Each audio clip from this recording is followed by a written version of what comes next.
Hi, everyone. This is Jason Burack of Wall Street for Main Street and managing editor of The News Doctors and independent financial journalist Eric Dubin. Welcome back to another Welcome to Dystopia podcast. This is episode number 26. Eric, we've had a correction now in the gold and silver markets, but the mining stocks are actually doing pretty well. What do you think this says about the bull market? The mining shares have been leading the bull market all the whole year practically. So, I mean, it's just, giving an indication of what the more stronger hands and more smarter money, people who are looking to have longer term positions to transition over the course of, years, not weeks, so as to be able to, deal with the need for financial insurance. And that's where the conventional the conventional money under management worldwide, some 95% of the Western world's money is being managed by people who think very conventionally. They don't listen to podcasts like this. They don't read Zero Hedge. They are very much within the system, but they are able to see what negative interest rates mean. They're able to see how corporate profits since 2014 have rolled over and are generally declining, and on and on. So ever since 2016, brought in the new year, we've seen an acceleration of Western monies diving into the ETFs and gold being reported for ETF flows and so forth. have exploded, and it's even taken up some of the partial slack that is seen in Asia. The slowdown in Asia is being exaggerated to some extent. That's another subject for a different podcast. But the bottom line is that the mining shares are showing where institutional investors are wanting to place some of their money, and that shift is an incremental shift, and it doesn't take much to create a gigantic move in both the metals and in the mining shares. And that's what we have seen in 2016. I mean, a lot of pension funds, for example, can't own physical bullion, but they want to have a small exposure to precious metals. So what do? Well, incrementally, they've been buying ETFs. They've been buying mining shares. It's very small, but it is nonetheless happening. I mean, even the Swiss National Bank has been purchasing mining shares pretty aggressively in the last 2 years or so. So the mining shares are interesting in that they're kind of a barometer, and they can give you a sense of where the sentiment is in the sector, both long and short term. In fact, short term today, we can look at the miners and see, generally speaking, they were doing reasonably well through 3/4 of the day, and we're recording this on Thursday, August 11th, and the market is now closed. The miners declined a bit, and we're under pressure as the sector is being capped by the cartel, and miners are declining a bit as a result. So when we had the bogus employment numbers come out last Friday, and the seasonal adjustments there, the headline number was 255,000, and the expectations, if memory serve, was about 85,000. So it was a pretty big surprise, and it changed sentiment quite a bit. But what was interesting, now that we have the benefit of a couple of days of 2020 hindsight, is that even in the futures market and expectations for the pricing in of the next Fed rate hike, the December expectation has declined from 47% to 45% probability for an interest rate normalization move from the Fed for December. So, even the market participants in the conventional financial world are not buying what happened last Friday when it came to the unemployment report.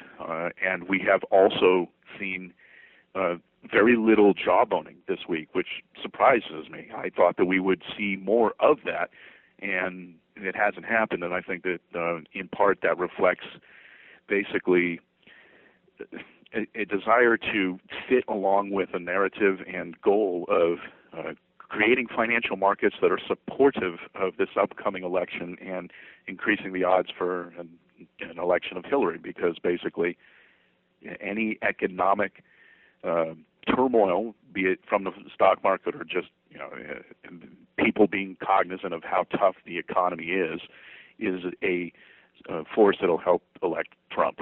And that's what's going on here. We have pretty clear indication, given the panoply of things that we can point to, that there's a lot of shaping of the public mind and managing of not just financial markets, but just perspectives in general about how this election is going to go down. And I should also note, just for people who are new, I'm not a super Trump fan or anything. I appreciate the fact that he doesn't want a new Cold War and that he doesn't want to basically lie about what is going on with Russian-U.S. relations so as to justify that new Cold War. And Hillary's record in foreign policy is atrocious. She is probably, arguably, the worst warmongering potential presidential candidate that the United States has ever had. So, the Americans are largely completely ignorant about these particular dynamics, and it's rather scary because we are now in a point where a brand new Cold War is being launched. But getting back to gold, and I guess that's apropos because in another respect, the geopolitical front is just getting crazier, and that's also going to help to sustain this bull move in precious metals. The strength, Eric, in the gold and silver companies is really good for showing the potential long-term effects of coming bull market. I think, like you said earlier, I think that the pension funds, the mutual funds, the institutions, the hedge funds, a lot of these guys are Keynesian. They're mainstream Wall Street guys. They went to similar types of business schools using the same textbooks. The professors taught them a lot of the same theories. A lot of them missed that move of gold. And now, because gold has been by far, gold and silver and the gold and silver stocks have been basically by far the top performing asset and asset class and industry this year, they have to, by the end of the year, they want to say that they have exposure on their list of holdings to send out to clients saying we didn't completely miss the move in gold, even though they basically missed a lot of the moves so far. That it's spin job. That's how a lot of the money managers are. It's marketing and spin. A lot of these guys have really no skill whatsoever. As long as they don't lose more money compared to the guy next to them or their benchmark index or other things like that, then they're fine. So I think you're getting a lot of people now that wouldn't have thought about gold in the past that are starting to add to gold positions now, and they're looking for some of the better, higher quality companies. And like you already said, they can't buy physical bullion because they're not allowed to. If you're a mutual fund, stock and bond holding company, you can't buy physical gold and silver. You're not allowed to, unless you go to your shareholders or you go to your policyholders and you get it amended and changed. But that it's not going to happen. So I think gold and silver shares are being bought on the dip. I think it's good for the industry for now. Although the juniors at some point, these juniors, we saw this prior to 2011, there were a lot of bad juniors that didn't have really good fundamentals, and they were wasting a lot of money and not drilling projects and paying themselves higher salary. As Rick Rule says, Eric, at one point, the private sector businesses are good at counterfeiting as well, not just central bankers and politicians. So they will create counterfeit shares. They will create companies that have gold in their name and don't actually do any gold mining, aren't actually spending any money on drilling. So people are going to have to be careful of that going forward. Now, Eric, I want to talk about the election, since you did briefly touch on that, but we are basically in the last legs of the election. Do you think the establishment is doing everything they possibly can to stop Trump from winning? Short of shooting him, yes. I mean, what's going on is pretty fascinating, and it's going to get more intense as the election draws near. And we haven't even had the first presidential debate, and that should be quite a show. And make some popcorn, brew some good food, and then just take it in. I mean, it's going to be amazing. We've seen in Reuters polling, for example, they shifted the methodology to include none or other as opposed to just other, and that shift added something like maybe 7 points, if memory serves. I'm sorry, I don't have the story in front of me in the data, but it added an additional 7 points to polling, indicating people that, on balance, more people falling into that category from Trump supporters versus people who just didn't like Clinton. And that shift in wording is something that is done by design to change the nature of the output that polls generate. I've designed polls. I was doing polling in my 20s, and those kind of things are qualitatively debated when they deal with the construction of how to actually put together wording in polls, because if you change the wording, you change the outcome, and that's what's going on. We've seen as well something like, 6% consistently, maybe 4 to 6% polling for the Libertarian candidate throughout all of this year. And, the Libertarians have historically not polled more than 1% in the popular vote in elections. Yet when the media reports the polling from regardless of organization, they basically pull out the Libertarian numbers, compare the numbers for Trump and Clinton, and overlook the fact that the vast majority of the Libertarian declared voters will in fact default over to Trump when an election is actually occurring. These are the kind of tricks that happen with the polling, and they're doing these polling tricks purposefully to try to shape public perception and move the public in a direction that they want it to move. We saw the polling games going on in the California primary with the declaration and coronation of Hillary winning the primary prior to the night before, and a lot of Bernie Sanders voters didn't show up to the polls, and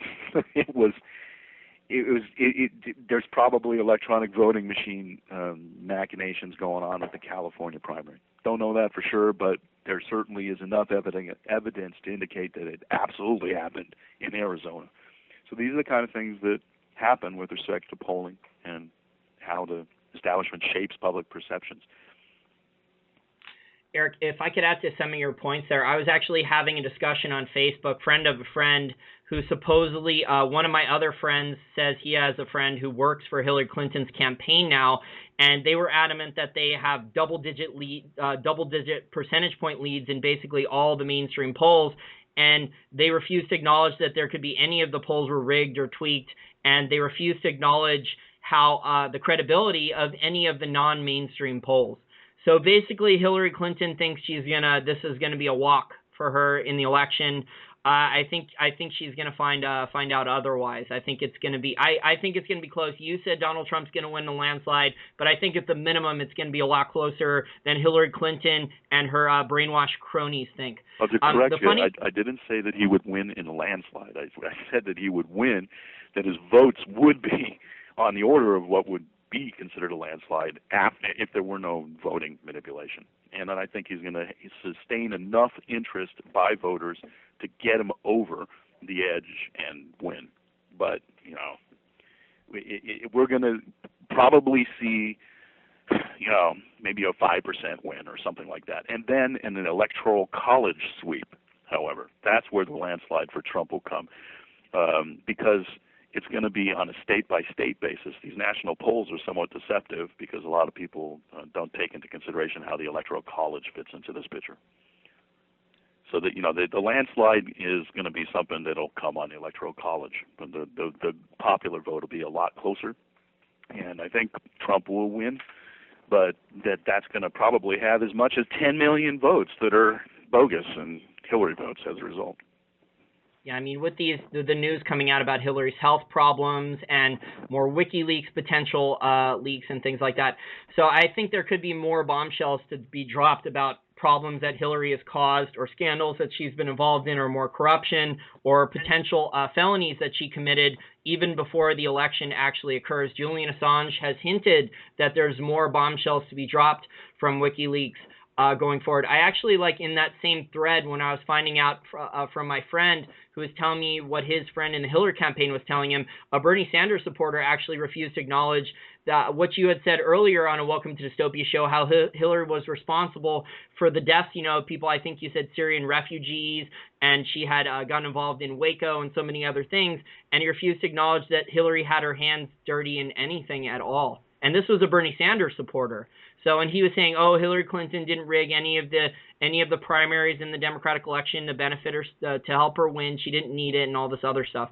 So I was just shocked that a Bernie Sanders supporter would be defending her now, because I guess he's going to switch his vote from Bernie Sanders to Hillary Clinton. And I guess he's trying to reduce cognitive dissonance and trying to rationalize that, she's not quite as bad a person as everyone's saying she is. But a very significant percentage of the Bernie Sanders supporters are not going to either support anybody, or a small percentage will move over to Trump. So Hillary has a problem, and the whole Democratic National Convention experience speak to that. I mean, they weren't able to keep people in their seats. A lot of people left. I was trying to get a lot of video documentation of Hillary speaking simultaneous to having good coverage of the seat capacity in the arena. I wasn't able to find that much stuff. There are some things out there, with one video in particular of a gentleman talking and showing panoramas of the inside and Hillary on the PA system. But the amount of everything being staged and packaged in this election is beyond anything that we've ever seen in the United States in my lifetime. It's really over the top, pretty amazing. This whole polling thing is just one small example. Eric, you've been around for more elections than I have. Is this one of the worst election or the worst election you've ever seen, where we're down to the final two candidates to see who's president, and the media is just jumping on one of the candidates relentlessly? Is this like the worst hit job you've seen from the mainstream media and so many others on the other candidate? It's the most sustained hit job. It's not like these tactics or anything new, but what is different is that it's just ongoing, and the magnitude of what's going on is pretty intense. And I guess one could actually make the argument that part of the reason why it has been as long in the tooth this time around is because Trump is such a street fighter, and he's so adept at being able to manage media and deal in a soundbite world and whatnot, despite the fact that he, every week sticks his foot in his mouth and does really stupid statements and whatnot. His comebacks on Twitter, though, anytime it looks like the mainstream media has got something on him, he comes back with some clever quips quickly on Twitter, and he's, reversing the field pretty quickly. Yeah, I mean, there definitely is that give and take, and, Time Magazine is out now with its cover having an image of a cartoon-like image of Trump with a big yellow hair and just nondescript face, and like the Wicked Witch of the West just melting down with the headline meltdown. I forget if they put a question mark or whatnot. I think they didn't. But, point being, this whole framing of the media is pretty universal when it comes to the establishment's painting of Trump, with the exception of even, the Fox News or right-wing elements. But even there, you still see the anyone or never Trump camp, the Ted Cruzes, all of that whole faction of the establishment, the Jeb Bushes. They're just it's a full court press, and the level of lack of objectivity, even though the media claims to be objective, is something that is in fact brand new in the magnitude of what we're seeing. Nothing like this has ever happened in elections, in my opinion. Yeah, plus we've got Meg Whitman and the Koch brothers, and then also Mark Cuban, who probably wouldn't have voted ever Democrat in the past, especially once they've accumulated a lot of wealth. Now they've switched, to supporting Hillary, it looks like. So it's pretty crazy. From my memories of elections, I don't remember people in parties switching, who are prominent in one party, switching to another this late in the game. I don't remember anything like this in my memory. Maybe our listeners in decades ago remember elections like this, but I just don't. The other thing I wanted to talk about the election is that Omaha speech that's going around Drudge right now, where Hillary says that she basically says she'll raise taxes on the middle class. And then I started to see additional research pieces after that speech also saying that her tax increases on the middle class are going to be $1.3 trillion.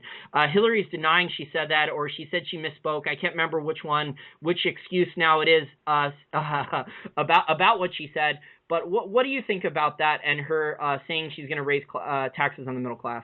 Well, the federal government needs to raise taxes, and they're going after taxes in lots of different ways, whether it's the dream of carbon taxes or internet sales tax or national sales tax. I mean, these kind of proposals are constantly sent off in trial balloons, and they're going to be coming down the pike. I mean, the carbon tax system is something that, unfortunately, they're probably going to be able to ram through, and that's going to be a pretty significant backdoor tax. Yeah, we know they've been trying to get that passed for a while, so it's only a matter of time before the Democrats regain control of both houses of Congress. Once they do that and get a majority in their 66%, two-thirds majority, it'll be much easier for them to layer on all these taxes. I've spoken with someone from the Americans for Tax Reform, which is I think they're independent. They're not affiliated with either political party. And they were basically saying there were Republicans that were receptive to eliminating the income tax. But what the Republicans said is that if they eliminated the income tax and then only taxed people like a 2% value-added tax, that as soon as the Republicans lost their elections in Congress, the Democrats would just add the income tax back and then just start layering on all kinds of other taxes. Did you also see, Eric, how Hillary Clinton is talking about maybe a 25% tax on new gun purchases? Did you see that one as well? No, She's talking about it. I didn't see that. I mean, that's not for revenue generation purposes. Let's not kid ourselves, obviously. But because the number of guns and the amount of revenue that we're talking about is pretty marginal, and that's like coming from her ideological aversion to guns. Period.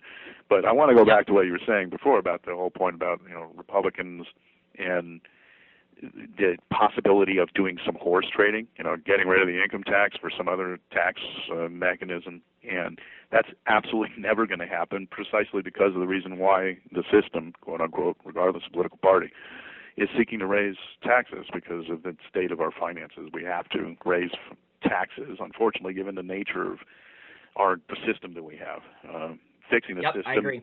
Fixing the system is a different subject, and we wouldn't necessarily have to constantly raise taxes if we had a different system. But bottom line is that it's things like, for example, what Steve Forbes and Rand Paul have proposed are versions of some tax reform that could come from the Republicans at some point in the future, and that would be a flat income tax combined with some other kind of changes to the tax code. So Steve Forbes was proposing 10%. If memory serves, I think Rand Paul was proposing something around 15% earlier when he was in the primary. Yeah. In theory, these things would work, but the Democrats and even the Republicans, to a certain extent, wouldn't allow these things to continue. Taxation is theft. I've heard some of our listeners say taxation is armed robbery. Either one, theft or armed robbery, both of them are bad. But going forward, the reality of the situation is, for the guy on Main Street, you are going to see the purchasing power of your fiat currencies intentionally devalued going forward, and you are going to see more taxes layered on in different increments on so many of the everyday items that you need to survive. And also, consumer discretionary items and things like that. I want to switch gears now, Eric, and talk about the things going on in the real economy, whether it's Europe or the U.S. GDP data. The data now that we're seeing for the Bureau of Labor Statistics, there's been GDP revisions. Peter Schiff did a good video blog on it a week or two ago talking about it. We've seen a reduction in weight. We've seen revisions now ex post facto for the wage growth that in 2013, 2014, 2015, that the mainstream financial media was touting about, oh, look, there's a strong recovery because there's wage growth. Well, almost all that wage growth was just revised downwards, enormous revisions. What do you think the real economy at this point, is it going to make it past the election? Well, I'm not quite sure how to interpret your question. I mean, make it past? In other words, do we have a crash? Well, give me a little more color on that question. Okay, well, I just listened to your Phil Kennedy of Kennedy Financial interview, but Phil's a friend of the show. I hope you're listening, Phil. You talked about an end game now, maybe a slow motion crash. Do you think then that they're going to be able to continue to goose the numbers, or more and more people are not believing the Soviet level economic propaganda that we have right now? Well, we've already been in a slow motion economic crash. The real economy it has been sliding down. We see China's 17% decline in their exports last year, contributing to an absolute cratering of containerized shipping, which reflects global economic demand falling, and rail car shipments within the United States, shipments of goods and services generically within the United States, electrical demand within China, within other countries. All of these kind of statistics I cite are the kind of things that are worth looking at because they're not easily manipulatable by governments and by statisticians. And it's pretty darn clear that we're seeing a downturn in the economy. And what happened with this revision, I mean, one of the more interesting quarters was back in the first quarter of 2016, when, around the same time that Obama was in February talking about how everyone that claims that we have a problem in our economic recovery and questioning it are nothing but conspiracy theorists. And one of the things he cited was the wage growth. Well, it turns out that the claimed 3.8% growth in wages year over year for the first quarter of this year were revised down to a loss of 0.8% wage growth. I mean, you can't make this stuff up, folks. The kind of insanity that's coming out of the economic models and the politicization of these models is just off the charts. I mean, in the last broadcast that Doc and I did with the Silver Doctors SD Weekly Metals and Markets Report, I spotlighted what the Atlanta Fed's GDP model has been up to in the last couple of years. And some of our listeners may recall that back, in the first quarter, second quarter of 2015, people were looking at the Atlanta Fed's model and saying, gee, these guys are pretty interesting. They're actually producing data that's counter to all of the other organs within the Fed and Treasury Department's economists talking up stuff, and it was showing that we were in an economic deceleration, and people took the model seriously.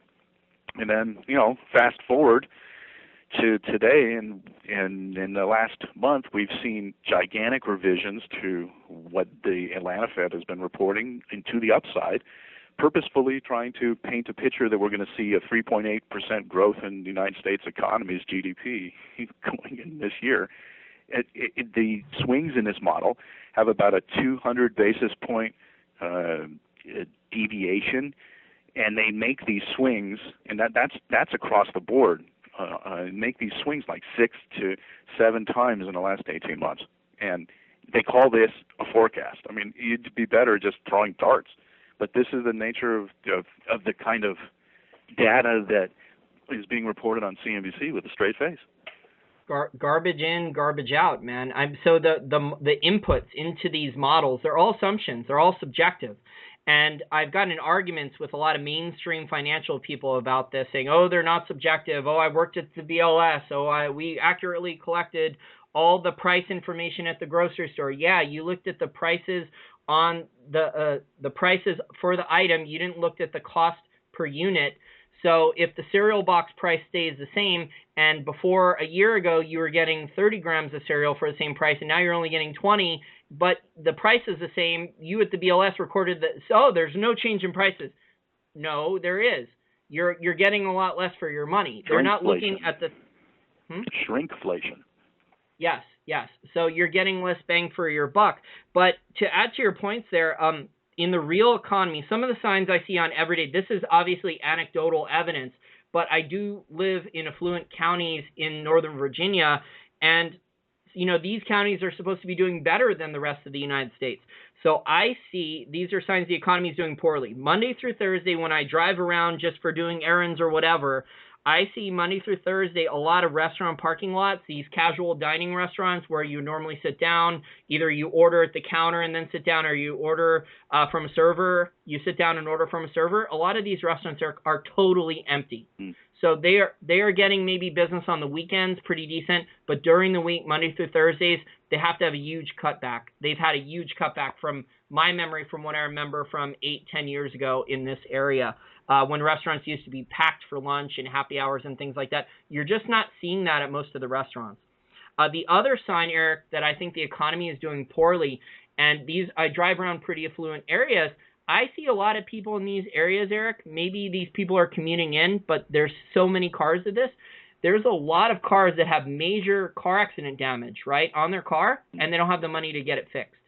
So I think it's prevalent now. I think that's another sign, anecdotally, that the economy is not doing very well. Because if people had savings and discretionary income, they wouldn't want to be driving around with a destroyed fender or their window in one of the car windows is taped up, or a destroyed bumper or things like that. And the data for the restaurant trends are national. It's not anecdotal. I mean, it's a clear trend, and it speaks to less discretionary income.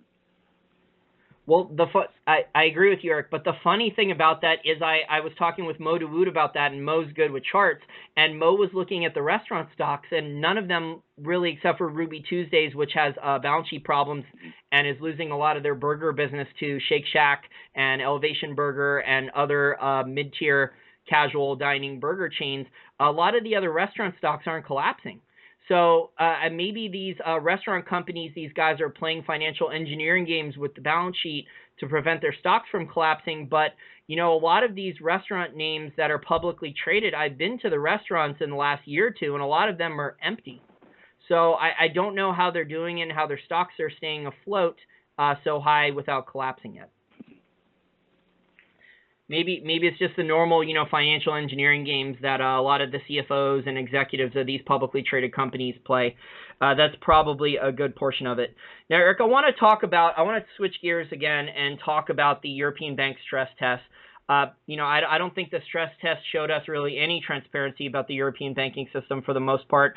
In fact, immediately after the stress test, we had an article on Zero Hedge, and I'll pull it up so we can talk about it. It is the independent ZEW Institute research in German Economic Research Institute, ZEW, found that Germany's largest bank, Deutsche Bank, had the highest potential capital shortfall. As much as 19 billion euros were needed immediately, which is more than their entire market cap. And so why do you think then that the stress tests weren't showing things like this? Well, they designed stress tests to figure out the degree of impaired loans and the reaction of impaired loans to economic assumptions about declines in GDP and things like that. So it doesn't really take into consideration, and greatly difficult though it is, to model the kind of counterparty instability that can happen when you have a very complex system. So I think that, you know, these stress tests are largely exercises that don't really prove up much of anything other than just to try to instill some sense of confidence and give regulators a sense of which institutions need the most attention. They're effective in the sense that they can show you which institutions are the weakest, but they don't really give you a sense as to you know, how weak and the degree to which counterparty derivative problems could in fact sink an institution or an entire system. You know, so that's really how one needs to look at these kind of things. But they're interesting in the sense that when you watch what the you know, regulators and so forth do on inside the bowels of the ECB and beyond, and you can get a sense as to what they're thinking when it comes to how they actually manage the releases of these stress tests, what they say about them, and what institutions are being bird-dogged.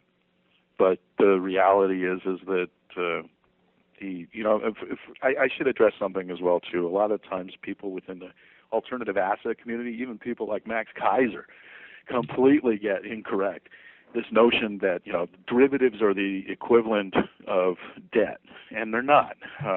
Derivatives won't necessarily become a problem for a Deutsche Bank or any other kind of highly questionable financial institution unless counterparties fail. And the problem with these stress tests is that they really just don't have a modeling ability to capture the complexity of our financial system to reflect what happens when counterparties begin to shake and indeed fail. So I don't really put a lot of stock in these stress tests, and obviously most people are incredibly skeptical of them, rightfully so. But the only importance that I would point to is that they tell you which of the companies are the most impaired, and they give you insight as to what policymakers are thinking.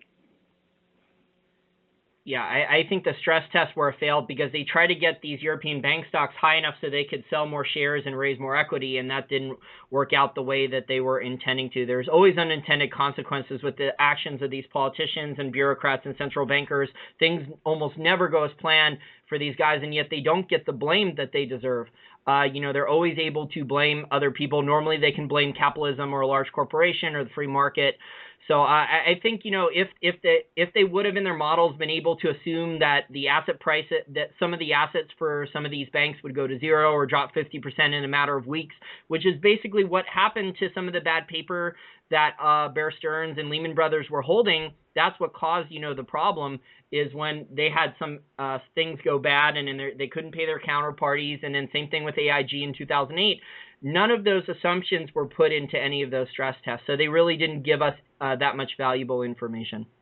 Well, they try to model that by extension because they try to make assumptions as to what impaired debt will do to a financial institution, and that's the whole point of their attempt to define what, in fact, will stress an institution to the point of failure. The stress test, however, doesn't capture all of the elements and the moving parts in our complex system to the degree to which counterparties get impaired, and that's really the problem with these stupid stress test things. And then they get reported in the media, and we're focusing on the negatives, but the flip side message that comes out of the mainstream media is that, Deutsche Bank's impaired, Banco Santander's got problems, but, happy, everything is fine for the most part otherwise. So move along, nothing to see here. Eric, I actually read an article on CNBC saying, it's just going to take Deutsche Bank another couple more years to turn the company around for the stock to go up instead. Do you agree with Jim Rogers when he says he thinks that now some of the more indebted European countries will start leaving the European Union in the near future? I had that view before Jim Rogers was pontificating about that post-Brexit. I mean, the European Union and the Euro is going to go through transformations. There's no way around that. We're going to see a more slimmed-down Euro with the Germanic and probably French core, and Northern European countries added on to that, Holland, etc. And the European Union will probably maintain itself from a political union point of view, but with a lot more countries as separatist forces come in, and we might see, Spain's Catalonian district split off and things along those lines. So I don't think the European Union 10 years from now is going to be looking like what it is today, but we will have some form of a euro, and the whole impetus for the core of Euroland and in the core of Euro is going to be solid. They have enough commonalities such that a German-led European Union just reformed and reshaped is where our future will be. Yeah, that sounds like a reasonable assumption going forward. I'm not an expert in Europe, so I'll defer to you, and we'll just wait and see what happens. The other thing I forgot to mention about the real economy is that the tax receipts are also falling. So that doesn't jive with this, with the economic propaganda data that we see in GDP and things like that. So if the tax receipts are falling, that shows. And then on top of that, I've said before that it looks like people's Social Security payroll tax is going to go up. So even more reason for people to maybe get paid off the books or start a side business or things like that. People are going to have to be very careful going forward. They're gonna look for ways to tax you. We have a couple more current events I want to talk to before the Scumbag nominees. We'll get to them real quick. Problems in the Rio Olympics. Zero Hedge has a good article about the hypocrisy of the Brazilian government. Some of the top 5 hypocritical things about the Brazilian government. In the opening ceremony with their speech about we need to global warming and climate change in the environment, how the Brazilian government is a huge polluter, and how in order to make the streets of Rio, downtown Rio, look good, they kicked out all the poor people with the military. And, the protests and things like that are not being shown on TV. So there's a bunch of other waste and corruption stories I could talk about. But I think, Eric, unfortunately, Brazil is looking like a really large failure of democratic socialism. Finally, the last couple stories. We've got a bunch of people in Congress now calling for a big stimulus bill for Zika research, Zika research stimulus spending program. I was telling you this before the show, Eric. I actually read a technology newsletter. It was a paid technology newsletter from Agora Financial, and the guy's really well connected in the tech industry. He goes to TED Talks. He's written books about space exploration. and he speaks with biotechnology CEOs, and he actually spoke to a government scientist at one of the agencies that researches diseases and the Zika disease, and the scientist said that they would need approximately $100 million per American to adequately do research and development for many years to test, DNA altering stuff from the Zika virus, and also to test how it changes from kids to adults and things like that. So, and when Jason told me the story before he hit the record button, I just laughed out loud. I'm like, wait a minute, that math is impossible. That works out to $33 quadrillion. If you multiply 330 million times 100 million per American, I mean, this guy is supposedly a scientist or somebody who's interested in public policy with respect to medical and scientific matters, and presumably knows a tiny bit about mathematics. $33 quadrillion is more money than God has. These people are so out of touch with reality. I mean, the GDP for the United States is the order of 18 trillion or something a year. Yeah, and that's not even the real GDP. That's just the government made up numbers. We know how politicized it is, and then you're counting consumer spending is good, government spending is good, people going into debt up to their eyeballs is good. You're talking about limousine liberal out of touch with reality.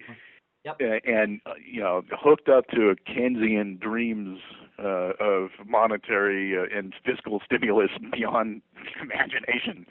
It's just we were also talking about the show before the show about how Richard Duncan, who talks about creditism and how we need to print even more money to get ourselves out of the debt problem. We need to spend the money on infrastructure and new technologies. We need to print trillions upon trillions of dollars. He's been saying this for years now. I don't want to knock Duncan too hard, because Duncan's analysis in terms of describing what's going on and understanding the nature of the problem, not his solutions, but understanding the nature of the problem, it's actually pretty darn good. The guy's got a really nice understanding of economics, and he's not a pure dogmatist, and I have to give him credit for that, because a lot of people, they're either pure Keynesians or monetarists or whatever, but he's not able to be painted with a singular brush. Okay, fair enough. I also think he's a big government apologist, though. So he is. I mean, I'm not arguing that. I mean, his solution, proscription, is pretty darn scary. Yep. I mean, I've listened to so many of his interviews in the past, and I've interviewed him a couple times as well. Mo and I have over the years, and I've also spoken with him at length after we recorded just to get. Yeah, he says that the Austrian school isn't good for identifying anything. I think it's good for identifying a lot of the market manipulations and misallocations of capital and bubbles and things like that in the real economy and asset markets and things like that. But, this is an appropriate tangent that we can go jump off on, because it entails discussion back to what we were talking about with politics and in markets and the economy, and what I was talking about with Phil Kennedy as well in Kennedy Financial's podcast. There's a pretty decent possibility that we're going to have a gigantic worldwide coordinated infrastructure spend on the order of $2-3 trillion bucks. I mean, it's a possibility, and that's what Duncan is arguing for. He's actually arguing for something even bigger than that, but that's subject for another day. And the probability of this happening in 2017 is actually really high, and a lot of people within the alternative asset community right now are making the assumption that we're going to see, stocks roll over and crash.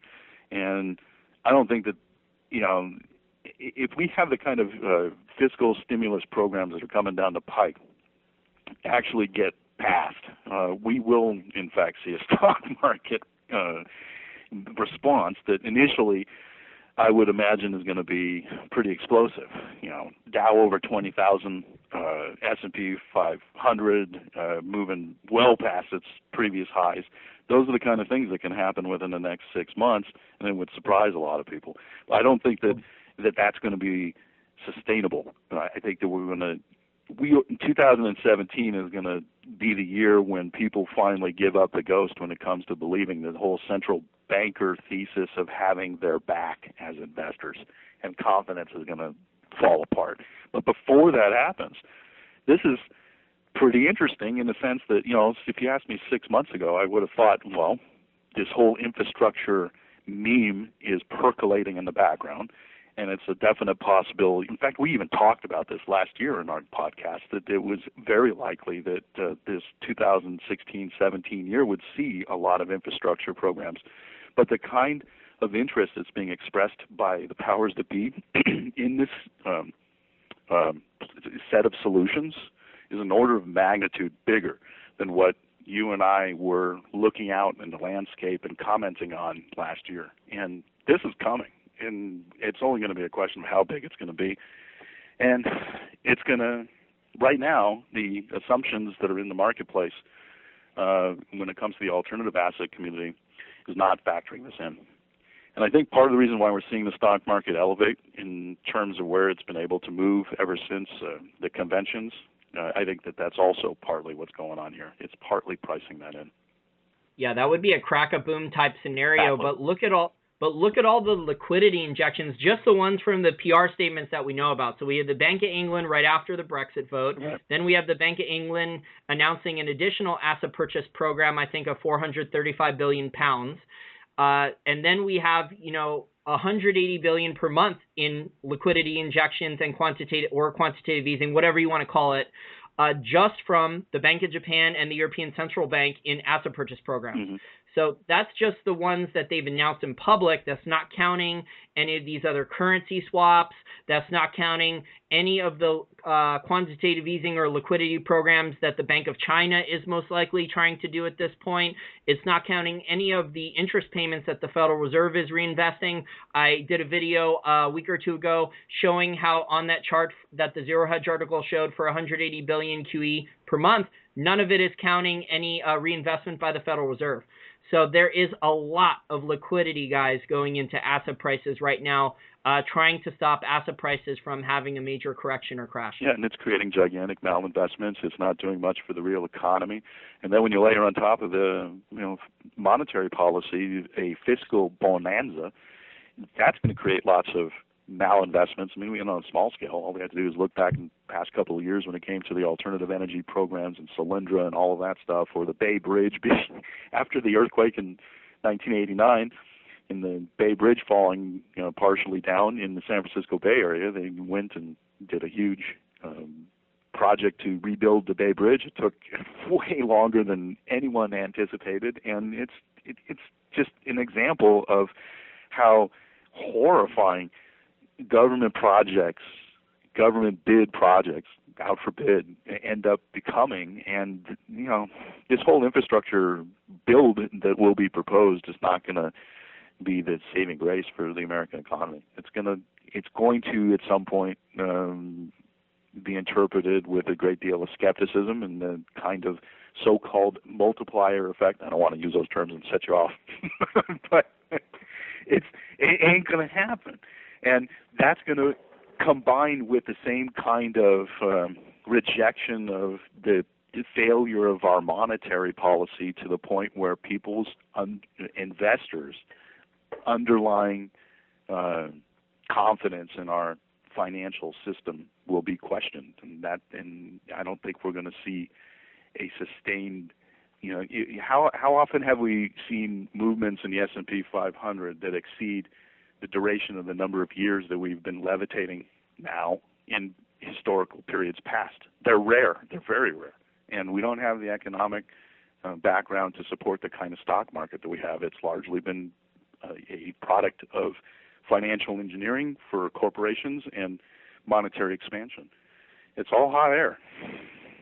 Yeah, I was listening to the Jim Rogers nugget for Goldseek Radio also that he did, where he said that the European Union would fall apart. He actually said that even though the stock indices are rising, the shares of more companies are falling than rising. So you have 2-to-1, the shares of companies listed on an exchange falling. The amount is 2-to-1 of companies falling compared to companies rising. But the companies that are rising are the larger ones. So the Facebooks, the Netflix, the Amazons, the Googles, those ones are larger compared to the other ones that are falling. But what it is showing, though, the companies that are falling, Eric, is that besides the fact that, certain companies are defended or high-frequency trading algorithms or plunge protection team is protecting certain companies or industries, it also shows that the real economy is not doing well. because a lot of those smaller businesses would be doing very, very well. They would be able to grow more, and they're not. They're cutting back on a lot of the things, investments and capital expenditure and things like that. So I think we're in hunker down mode for a lot of Main Street. Obviously, there's going to be exceptions to this rule. So even though we brought up earlier that the restaurant industry overall is not doing well, and there's a lot of data to support this, even industry data that the total amount of customers the last 3 years is down 5%, there's still growth in certain pockets. So, the casual dining burger joints are growing. Places like Shake Shack, they're taking market share from McDonald's or Burger King. Then we have the fast casual salad places like Chopped or Sweet Green. I don't think those are publicly traded, but there are a lot of those have long lines at lunch. People are stopping eating at other restaurants, and they're going to those because they do want to eat healthier. So there are smaller pockets of growth. There will be entrepreneurs, even in a depression, who will figure things out. It's not going to be easy, though. So the easy money on the long side, for the most part, is going to be very difficult on the stock market, I would say. We have one last item to go, one last current event that I saw before the Scumbag nominees. I actually saw this yesterday at the gym. I was surprised it was on RT. It's the Tom Hartman show. He's the progressive. Normally, I wouldn't pay any attention to it, but he actually put on there, and it was on mute, so I saw it. But they spent a good amount of the time on the show, Eric, talking about how $6.5 trillion was missing from the Pentagon and the Department of Defense. So I was surprised that they brought that up on RT. What's your reaction to that? Well, we've known that the Department of Defense is like a sieve, and the games that they play with accounting is pretty well documented. I mean, even Donald Rumsfeld, former Secretary of Defense, on September 10th, 2011, on Nightline, the night before September 11th attacks came, disclosed to Ted Koppel that I believe it was $2.1 or $2.3 trillion were missing from the Pentagon. Forgive me for my memory failure, but this is just the nature of what the beast is. The amount of stealing from pension funds and the graft and corruption that comes with the contracts are it's monumental, and we're talking in the tune of trillions, and it's been known for a very long time. This is not news. The only thing that's in news is that it just gets worse and worse every year. Yeah, amen. There's just so much fraud and waste and corruption and misallocation of resources and hypocrites. I'm getting tired of talking about it, but at least we can laugh about it here in our show with Gallows Humor for Welcome to Dystopia. So that brings us to the Scumbag nominee segment. We'll try to be quick here. We don't have that much more time before we get to an hour, but we'll do our best to laugh at these scumbags. So our first Scumbag nominee is George Stephanopoulos. Try to say his name 3 times fast. I don't think I can. I botched it when I was practicing before I just said it. But anyways, though, he had the guy who created the Clinton Cash documentary, Peter Schweitzer, on his TV channel. His TV program, and he's a well-known Hillary Clinton donation, I think, to the Clinton Foundation. He's friends with Hillary, and he was basically telling Peter Schweitzer that your documentary has no proof.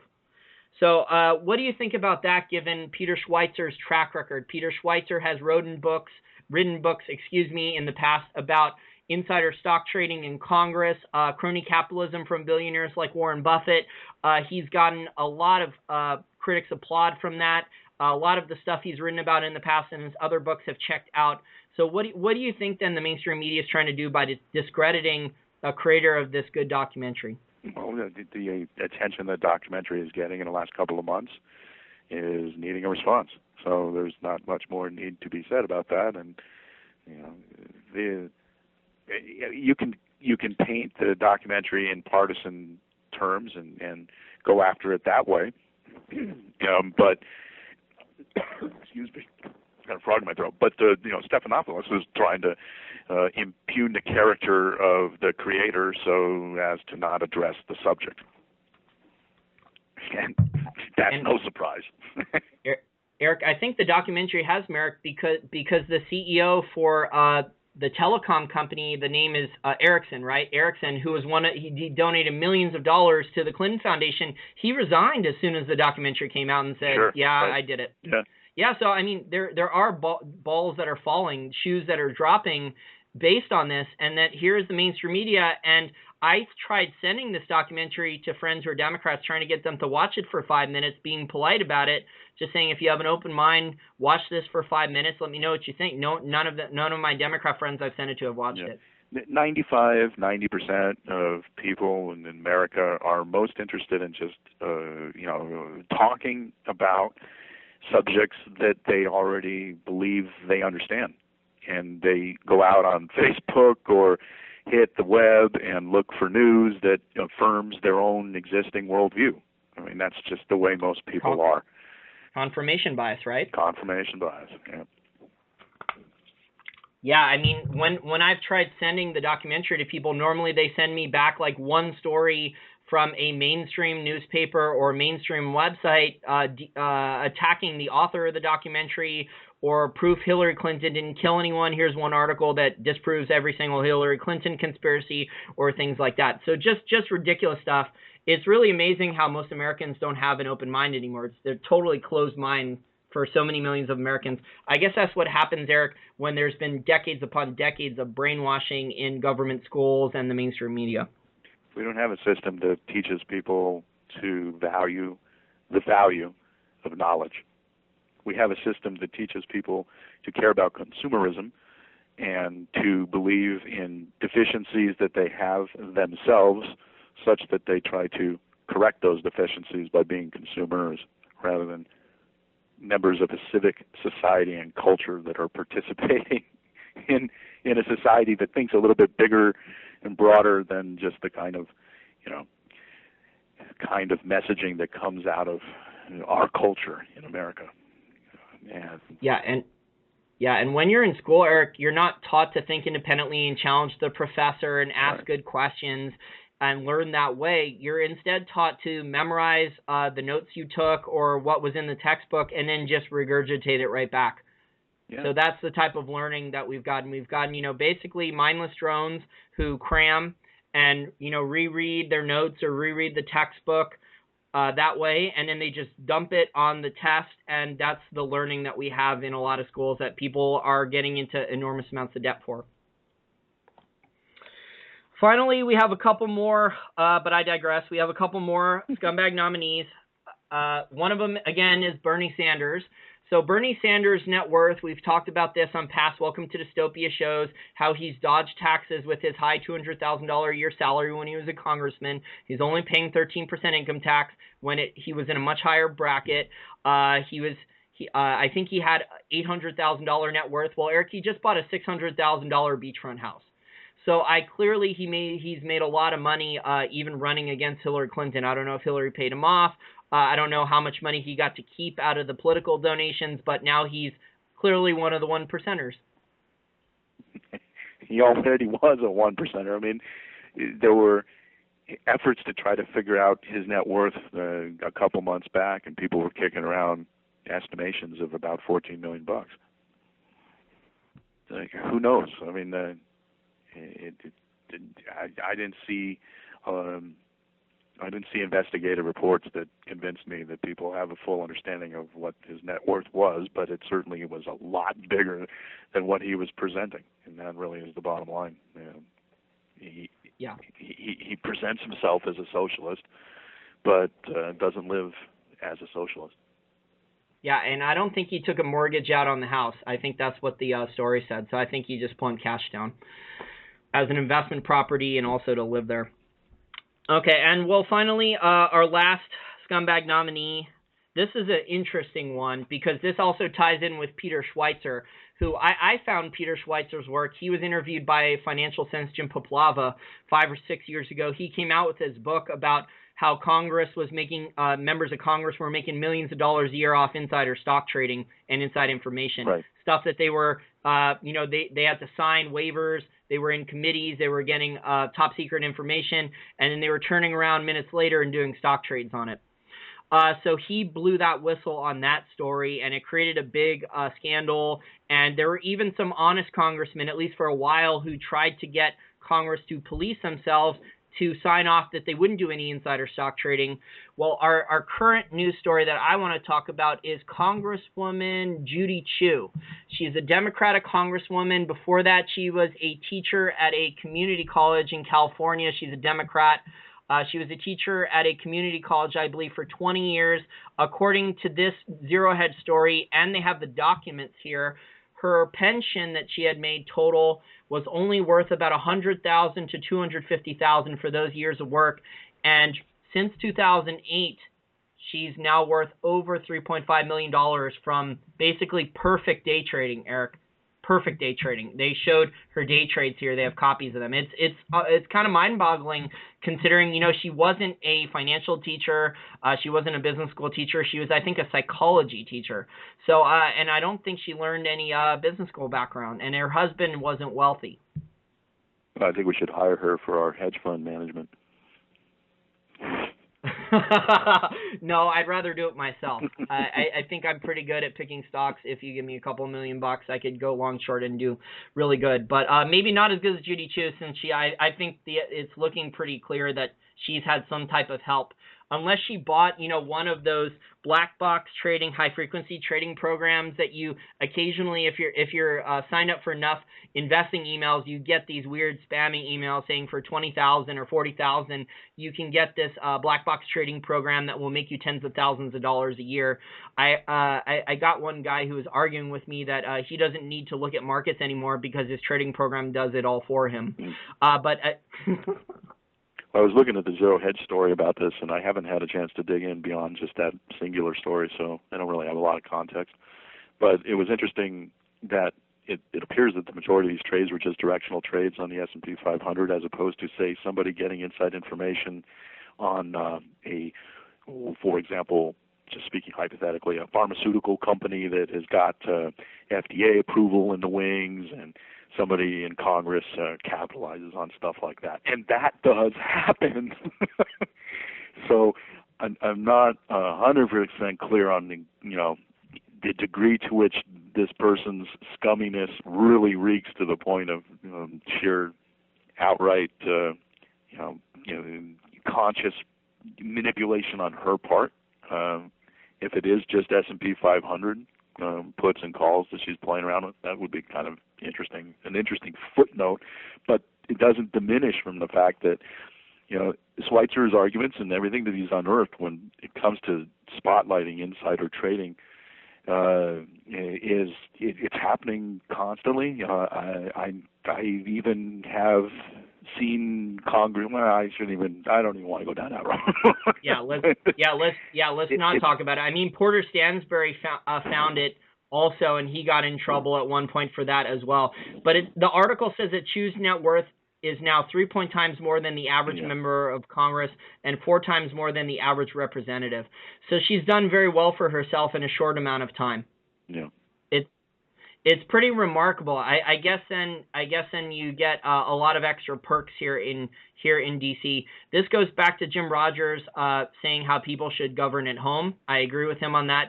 Back in the day when Congress people a long time ago didn't have these exorbitant salaries for being Congress people, and they weren't spending all their time fundraising, Congress was a part-time job. So they would come to Congress for maybe a month or two, and then they'd have to go back home to their constituency because they were a practicing lawyer back home, or they're a farmer or a businessman or a doctor or something like that back in their home state. So it would be nice to see Congress people do that. But unfortunately, I think, the system is set up where there's just so many rent-seeking parasites now, and the incentives are so perverse to where if you do win an election and come to D.C. and you can go from, Denny Hastert was only worth, I think, he was a PE teacher in a junior high in Illinois. He was only worth like $100,000 at age 50 or 55, and then he left Congress after Speaker of the House, and he was worth like almost $10 million. So it's just amazing how you can get rich quick here without actually having any knowledge. He didn't have to go and read the books about business or investing or learn how to be a real estate investor or learn how to trade stocks. Just, sweetheart deals that he was cut in on. Yeah. Okay, well, that's the show for this week, guys. It's going to be an interesting next couple months until we get to the election, though. Just the amount of stuff they're saying about Trump and potentially the bombshells that could come out about Clinton, it's going to make for great reality TV. I don't like either candidate though going forward. I'm definitely very scared to have either of them have control of the nukes. But this is going to be entertaining to watch the stuff that goes on with the mainstream media and the debates and the elections. I think we're making history in terms of the craziness for this particular election. I don't remember, since I've been an adult, I don't remember any of the mudslinging to this level or so many people in one party jumping ship to go after someone like Trump in the other party. I just don't remember anything like this in my lifetime. Yeah, there's a parting shot on that point. I just draw an analogy that'll be helpful for people to put all this stuff into context. Back in the presidential election where Howard Dean was competing, he was seen as a threat by the establishment, nowhere near on the order of Trump, but nonetheless, the establishment didn't want him in. And he was at a rally and was captured on tape screaming over the audio of people shouting because he wanted to be heard. And the late-night TV show Circuit dogged him like crazy for about a week. David Letterman started it. He had this picture of, I don't know what the heck it was. It was like a watermelon blowing up or something, basically showing Howard Dean's initial speech and then his head blowing up on TV. And he was framed as someone who was a madman, unfit for office. Does that sound familiar? And, here, this is just this, relatively mild-mannered medical doctor, Democratic Party candidate, who was easily spun as being kind of like Trump-esque and the madman for this little outburst. And that literally was what knocked Howard Dean out of the primary. And the contrast between what's changed in our society over time with the significance and intensity of framing and spinning and all of the craziness that goes on with elections in the short years that have passed since then is pretty instructive. So I toss that out as more of a political election geek, and our political aficionados that follow our show might remember that example and compare it to today, because I think it actually speaks volumes to how much change has happened in the way in which the media and its frenzy envelopes our elections. It's just getting worse and worse with each passing presidential election cycle. Yeah, I agree. And now with so much social media and so many things recorded and on tape and cell phone cameras and cell phone video, if you're doing a speech, right, and you talk about one thing with audio and video editing, they could take two words that aren't even related in the same paragraphs. That one phrase was at the beginning, one was at the end. Yeah. They can splice it out, cut it together, post it online, and all of a sudden, you didn't say these things, and then they put the words in your mouth, and you're told, and it could hurt your business, it could hurt your reputation, they could ruin your life. That's the way things are right now. So people have to be very careful because of the culture we're in and the technology that's available. Someone could ruin your life. Unfortunately now. And I think, they're trying to do that with Trump to the mainstream, the establishment is, even the Republicans to a certain extent are trying to do that. And his main way of defending himself is offense. So he goes off and attacks, and sometimes he'll do things that are just completely bombastic, and then ends up creating this cycle, this feedback loop where the response from the establishment is to make more of a mockery of him being, unfit for being a president, and then it just goes on and on. So that feedback loop is going to be with us, as well as other crazy things in the next couple of months, and it's going to be a crazy time to watch. Yeah, I completely agree. And with these Hillary health problems, I didn't get to touch on that. So you think then that Hillary has Parkinson's disease? I don't know if it's Parkinson's, but there's definitely something going on there, and she had a blood clot, and I think it was back in 2011 when that happened. She fell. She was treated. She's on blood thinning medication, and the kind of medication that she's on is a very aggressive treatment for preventing blood clots to happen in your brain, and it has a lot of side effects, and her health is it's a given that her health is something that should be discussed openly, and it's not being openly discussed. It's being covered up by the media. And that is not open to interpretation. These are just facts. So there's definitely something going on with her, and unfortunately we don't know exactly what it is because the establishment is lying about it. Yeah, so we'll leave that for another show, and if we get some news items, maybe if our listeners knows more about Hillary's health and has some stories or has seen anything firsthand, they could pass along, just post it in the comments section. But that's it for this week's show of Welcome to Dystopia, and enjoy the nice weather out there if you are here in the United States for the summer.